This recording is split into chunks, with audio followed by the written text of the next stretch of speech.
librong ginawa ng aking nag-iisang dalagitang anak na grade 12.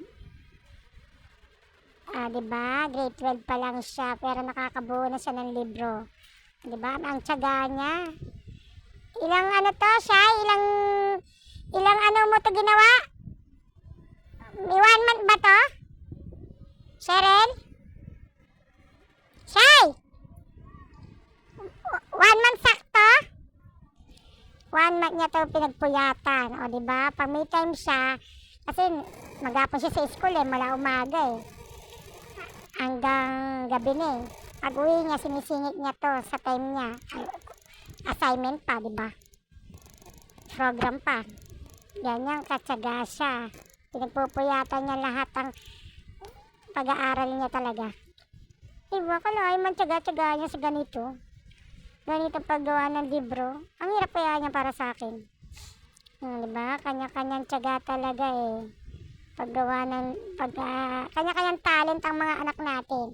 Kahit magkakapatid sila, iba-iba ang ano nila, talent. Hindi sila pare-parehas.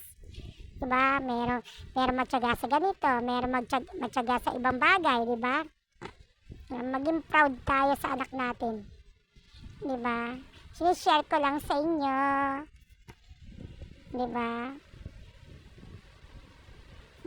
Bago niya i-print out yan, isusulat kamay niya muna yan. Pag-iisipan niya pa yan, nilalagay niya dyan.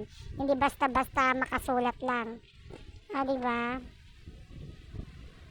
Tiyaga Tsatsagaan niya talaga Siya na lahat gumawa niya. Siya nagkulay, siya yung lahat na nag-drawing. Yung iba dyan.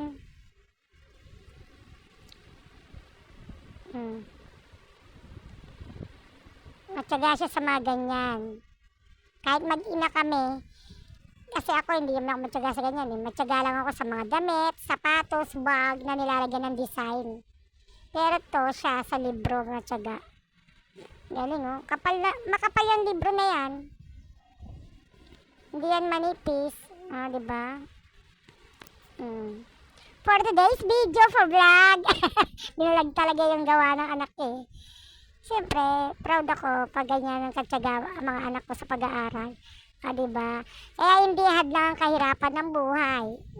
Pag gustong may makatapos ng pag-aaral, gagawa ng paraan. Pag ayaw, maraming dahilan, diba? Kaya nasa estudyante ang pagtatapos ng pag-aaral.